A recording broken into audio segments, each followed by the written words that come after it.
The night my brother called me over to his Vegas club, I thought it was just another one of his usual casual hangouts. He owned the place, and it was always buzzing with lights, music, and people trying to forget their problems. As I walked in, he greeted me with his usual smirk, poured me a drink and leaned closer. Then he asked the question that froze me inside. "Where's your wife?"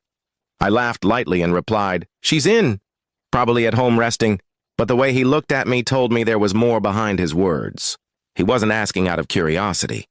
His eyes were sharp, heavy, and carrying something he was struggling to say. I asked him what was wrong, but he only shrugged and poured himself another drink.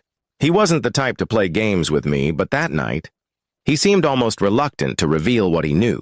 After a few minutes of silence, he finally muttered, "She's not at home." The words hit me like a brick. My chest tightened and my fingers gripped the glass too hard.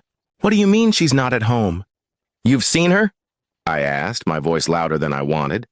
He just nodded slowly, scanning the room like he didn't want anyone else to hear. He gestured toward the VIP section of his club. My heart dropped instantly. I followed his eyes, and there, sitting comfortably on one of the velvet couches, was my wife. She wasn't alone.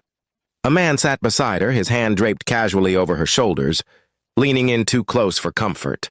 My stomach twisted, and I felt heat rise in my face. At first, I tried to convince myself it wasn't what it looked like. Maybe it was a friend, maybe a cousin, maybe someone she knew from work. But the way she laughed at his jokes, the way she leaned into him, the way their eyes locked, it was too intimate to be innocent. My brother placed his hand on my shoulder, as if steadying me before I did something reckless. I couldn't just stand there and watch. My legs carried me forward before my brain caught up. As I walked toward the VIP section, my wife's smile faded when she spotted me. She froze in place, her laughter dying instantly. The man beside her looked at me with a smirk, completely unbothered, like he already knew who I was and didn't care. I stood in front of them, trying to control the storm inside me. "So this is where you've been?"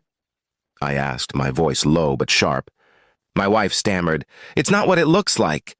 But her trembling voice betrayed her guilt. The man only leaned back, smirking even wider as if enjoying the show. The air grew heavier with every passing second. I clenched my fist but reminded myself this wasn't the place to explode. The crowd around us was watching, whispering, waiting for a scene. My brother came over quickly, trying to defuse the situation, but it was too late. The damage was already done. I looked into her eyes one last time and said, "You could have just told me you weren't happy. Instead, you chose this." My words made her tear up, but I felt nothing but emptiness. I turned away before my anger consumed me. Back at the bar, my brother tried to calm me down, telling me to think before making any decisions. But deep inside, I knew my marriage was already over. Trust once broken doesn't glue back together so easily. That night, I packed a bag and left the house we shared. She tried calling, texting, begging me to talk, but I ignored every message. I wasn't ready to listen, not when the image of her with him was burned into my mind. Days turned into weeks, and she eventually stopped trying. I filed for divorce quietly, without drama, without giving her the satisfaction of hearing my pain. My brother stood by me, reminding me that sometimes losing someone who betrays you is actually winning peace. It wasn't easy to let go, but in time I realized he was right. The truth always comes out. And that night in my brother's club was the moment mine did. She was gone, but so was the weight of lies I had unknowingly carried. And in that painful ending, I found the strength to start again.